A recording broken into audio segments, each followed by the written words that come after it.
What's up everyone and welcome back to my channel. This is going to be another video on PDD-NOS, and I just want to say that PDD-NOS is a invisible handicap, and I think it's very hard for people that don't have it to understand exactly what it is and what it's like to live with. Now, the reason why I call PDD-NOS an invisible handicap is because it's not something that everyone can see with the naked eye. It's not always apparent and clear cut. Now, the thing with PDD-NOS that makes life difficult as far as just living the day to day is because there's core deficiencies that are associated with it, like delayed speech, um, difficulty with communication, and the need for rigid routines. PDD-NOS is more common in boys than girls. This doesn't mean that girls were not diagnosed with PDD-NOS, it's just that boys were diagnosed with it at a higher rate. Now, PDD-NOS was extremely rare. Only about 1 in every 1,000 children were diagnosed with PDD-NOS. Now, in the 1940s and 50s, there was a theory floating around that autism was caused by refrigerator moms, moms that were emotionally cold towards their children. Now, this theory would later be debunked, but it caused an immense amount of damage, stress, and pressure on moms and families that were already under a lot of pressure to raise an autistic child.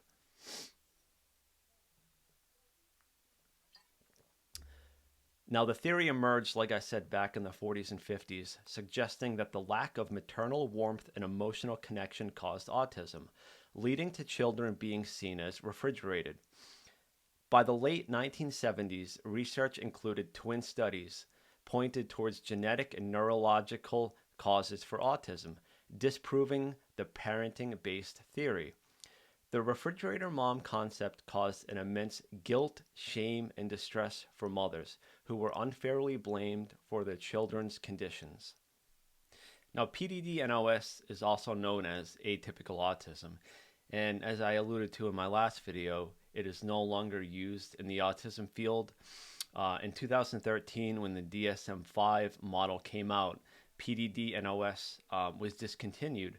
Reason being, studies showed significant inconsistency in how PDD-NOS was applied for different clinicians.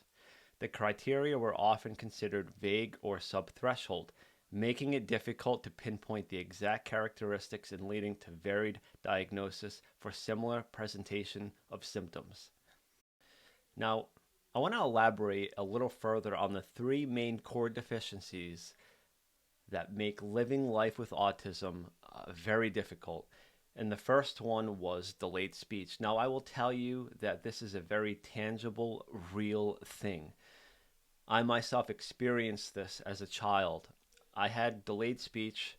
At age 3, I was barely talking. I would literally walk to the refrigerator, I would open it up, and I would go, da, da, da, da.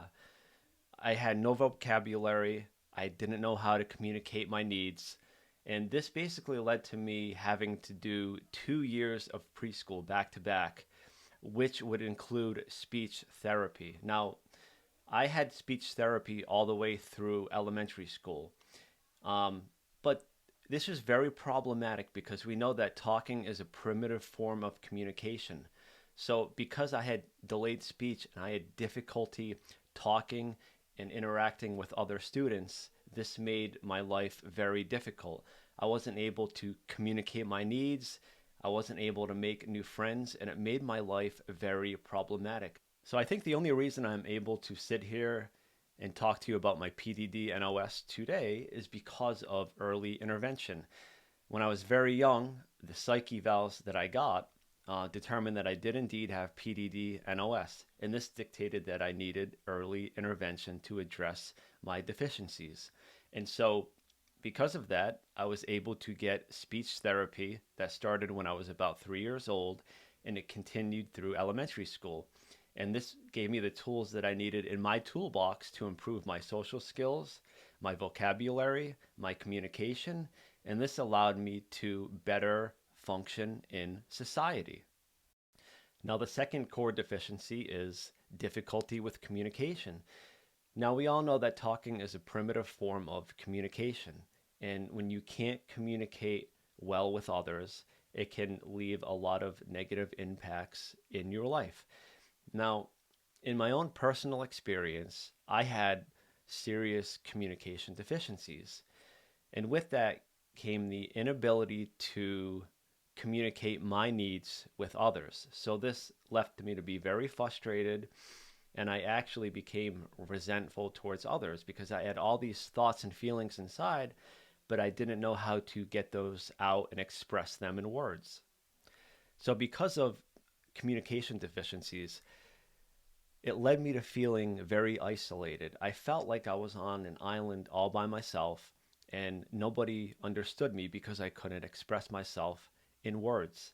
Um, and so I don't know if you've ever seen the movie Rudolph, but there's a particular part of that movie where they had the island of misfit toys. And so whenever I would see that scene, it would remind me that I kind of felt like that way about myself.